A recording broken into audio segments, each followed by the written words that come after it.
My name is Lily. I was 16 when I met Ethan. I lived in a small seaside town called Willow Bay. It was a quiet place where the mornings smelled like the ocean, and the sunsets painted the sky in soft orange and pink. I had spent my whole life there. That year, a new boy came to our school. His name was Ethan. He had messy dark brown hair and warm hazel eyes. He seemed shy, like he was carrying 1,000 unsaid stories. His family had just moved to Willow Bay because his father had a new job at the hospital. On Ethan's first day, I saw him sitting alone in the cafeteria. He looked a little lost, playing with the edge of his lunch tray. Something inside me whispered, "Go." So I did. "Hi, I'm Lily," I said, trying not to sound nervous. "Can I sit here?" Ethan looked up, and for a moment, the world softened. "Sure," he said, his voice gentle. We talked while we ate. He told me about his old school, his favorite books, how he missed the sound of the old trees near his house. I told him about Willow Bay, how the ocean sang at night if you listened closely. We both loved quiet walks, stories, and sketching little things we found beautiful. That afternoon, as we parted ways at the school gate, I caught myself smiling for no reason. And somehow, deep down, I knew this boy would mean something. Days passed. We started walking home together after school, stopping by a little park with weathered benches and wildflowers swaying in the breeze. Sometimes we talked about our dreams. He wanted to be a writer. I dreamed of becoming a teacher. Other times, we just sat quietly, the silence speaking louder than words ever could. He listened when I spoke. He remembered little things I said, even the ones I thought no one noticed. One rainy afternoon, when school let out early, I stood by the door, watching the rain dance against the ground. I had no umbrella, but then Ethan appeared beside me, smiling, holding his small black umbrella. "Want to share?" he asked, a little shy. We walked slowly, close under the small space the umbrella gave us. The streets shimmered with rain, the air cool and sweet. Our shoulders brushed, and though we said almost nothing, the world felt like it had shifted. That weekend, he asked if I wanted to watch a movie. I said yes so quickly that he laughed. We shared popcorn, whispered jokes, and laughed until our sides hurt. After the movie, we walked by the bay, the sun sinking low, painting everything gold. Without a word, Ethan reached for my hand. I hesitated for just a heartbeat, then laced my fingers through his. My heart was a drum in my chest. I couldn't stop smiling. That night, I lay awake, replaying every look, every word, every laugh. Was this what first love felt like? A few days later, we sat again at the park. The air was warm, children's laughter floated in the background. Ethan was quiet, staring at the ground. Then he looked up and said, almost in a whisper, "Lily, I like you. Not just as a friend, a lot." My heart jumped into my throat. I felt my cheeks turn hot. "I like you too, Ethan," I whispered back. He smiled, that kind of smile that stays with you long after. And just like that, everything changed. We became each other's favorite place. Every morning, we met under the old willow tree before class. After school, we wandered through town, laughing about silly things or planning our futures. My mother adored him. She said he had an old soul, kind and steady. One Saturday, we went to the farmer's market. Ethan bought me a flower, a simple daisy. "Because it's as sunny as you," he said, making me laugh. Another time, we packed sandwiches and rode our bikes to a hill outside town. He brought his sketchbook. I brought lemonade. We spent hours lying on the grass, guessing shapes in the clouds.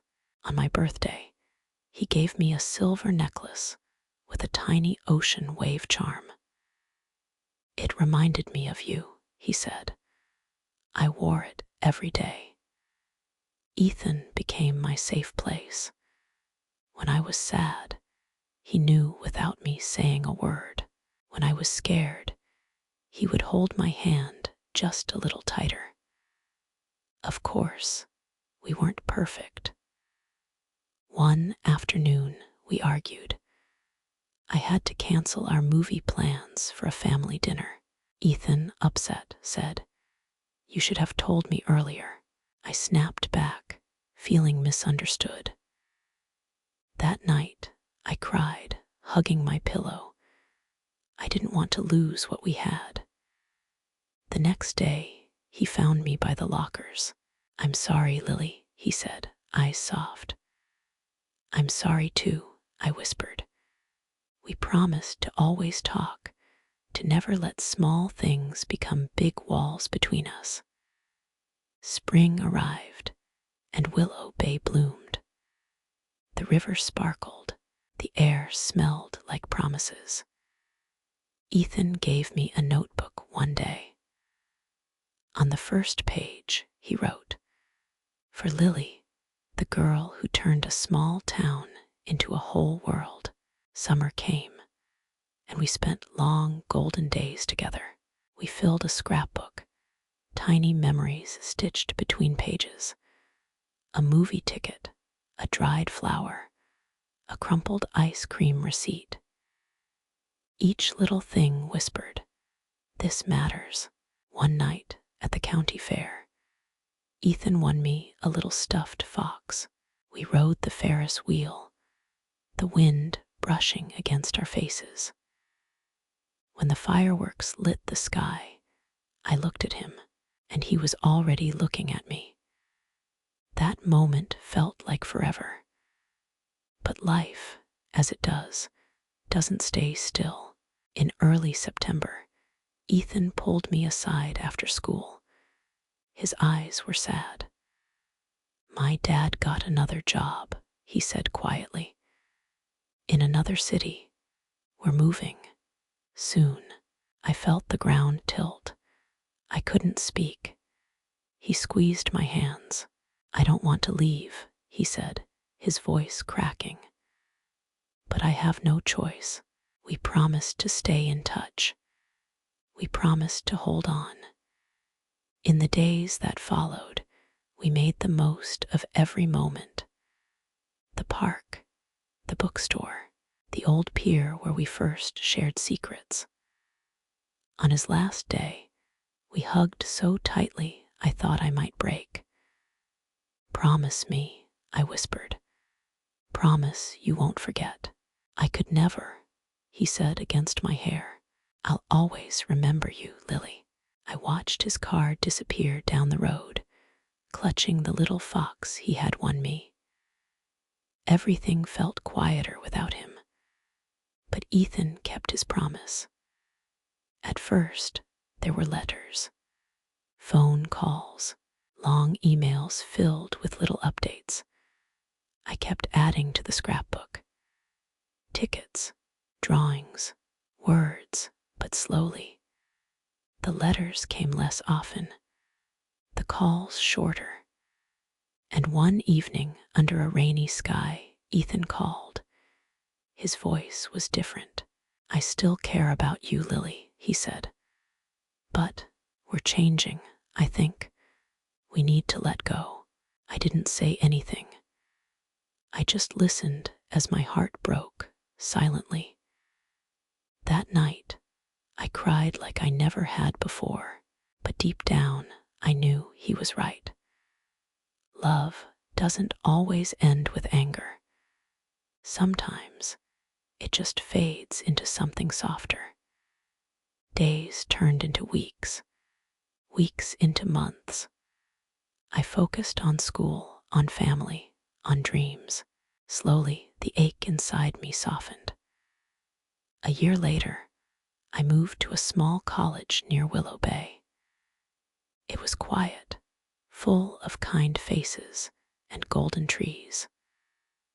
One afternoon, sitting under a maple tree, a boy asked, "Is this seat taken?" His name was Noah. He had kind eyes and a voice that made everything feel lighter. We talked and talked, and somewhere between laughter and late-night study sessions, I felt my heart opening again. I was scared at first, but Noah never rushed me. He just stayed. One evening, I told him about Ethan, about first love, about goodbyes. Noah just smiled and said, "I'm glad someone loved you so well." And I realized first love doesn't vanish. It stays, tucked into the soft corners of who we become. Years passed. I became a teacher, just like I had dreamed. Noah became a nurse. We built a little life together, small, ordinary, beautiful. Sometimes, when the evening light turns gold, I still think of Ethan, of the river, the umbrella, the scrapbook, and I smile. Because first love isn't about forever. It's about the first time your heart realized it could beat faster, softer, stronger, and that never leaves you.